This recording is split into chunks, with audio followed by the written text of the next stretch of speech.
Jadi anak yang dibentak, dimarahi karena kesalahan, dia akan menjadi anak yang tidak berani melakukan percobaan.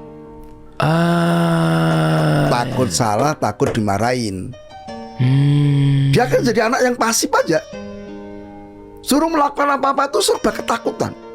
Bahkan bisa jadi ketika disuruh, misalnya di sekolah misalnya, disuruh sama gurunya, keringat dingin, trauma masa lalu, dimarahi. Oh, cikal bakalnya di situ ya. Makanya penting sekali.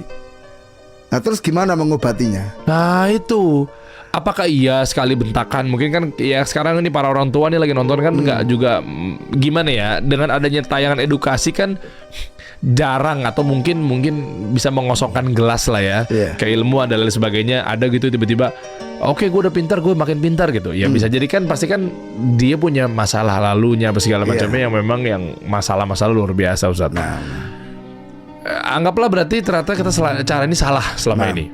Sering bentak, apalagi naudzubillah sering pukul, tabok, gitu-gitu kan. Kita nggak tahu lah. Anggaplah kita semua sekarang sama lah, kita kosong semua ilmunya. Apa yang bisa diperbaiki, Ustaz? Kita recovery. Oke. Cara tata ulang. Cara gimana, Ustaz? Jadi anak yang mengalami gangguan kejiwaan tidak mesti gila. Gila. Iya. Tapi misalnya minder, semangat belajar rendah, itu kan gangguan. Maka di sini seperti halnya anak itu menderita penyakit secara fisik. Jadi gangguan kejiwaan, perilaku negatif itu seperti halnya orang sakit secara fisik. Maka satu yang harus dilakukan orang tua adalah apa? Dia berdoa untuk kesembuhan anaknya. Oh, kasihan deh. Yang kedua, kita harus bersikap lembut kepada anak. Anak sakit masa kita mau marahi? Anak demam muntah-muntah kita mau marahi? Enggak kan? Kita mesti lebih soft, lebih lembut. Yang ketiga, kita harus lebih bersabar. Namanya sakit. Penyakit itu membutuhkan waktu untuk kesembuhan. Tergantung, kalau misalnya sakitnya udah lama ya biasanya butuh waktu lebih lama. Kemudian yang keempat, yuk kita periksa akar masalahnya di mana. Jangan-jangan anak berperilaku negatif sumbernya dari kita orang tua. Dan itu tidak sedikit ternyata terjadi. Seperti yang saya contohkan tadi, anak di kelas caper-caperan sama gurunya. Ternyata sumbernya dari orang tuanya yang tidak memberikan perhatian kepada anaknya. Ya kan? Bisa jadi ketika, kenapa kamu kok minder? Kenapa kamu gak berani mencoba? Ternyata dia trauma, dulu pernah kita bentak ketika melakukan kesalahan. Iya. Takutnya begitu dia mau coba lagi, dia teringat bahwa nanti gue kalau salah dibentak nih, dimarahin nih.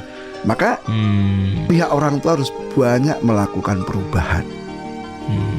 Mungkin gaya komunikasi, ya misalnya seringnya membentak, cobalah dihilangkan itu.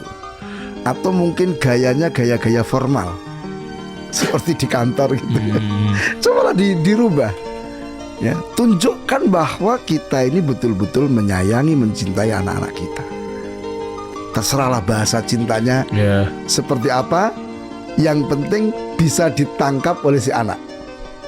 Jangan sampai kita ini sebetulnya melontarkan bahasa cinta tapi anak menangkapnya lain. Miskom. Ya, seperti tadi misalnya kita memasukkan anak ke pesantren, baik enggak untuk anak? Tujuan kita baik, tapi anak memahami aku dibuang. Apalagi setelah itu nggak ditengok-tengok tadi. Ya kan? Nah, ini penting sekali membangun komunikasi. Cobalah dirubah gayanya. Dan Rasulullah SAW mengatakan, apabila Allah Ta'ala menghendaki kebaikan bagi satu keluarga, Allah akan masukkan kelembutan pada keluarga itu. Luar biasa. Jadi kelembutan itu membawa kebaikan dalam semua hal.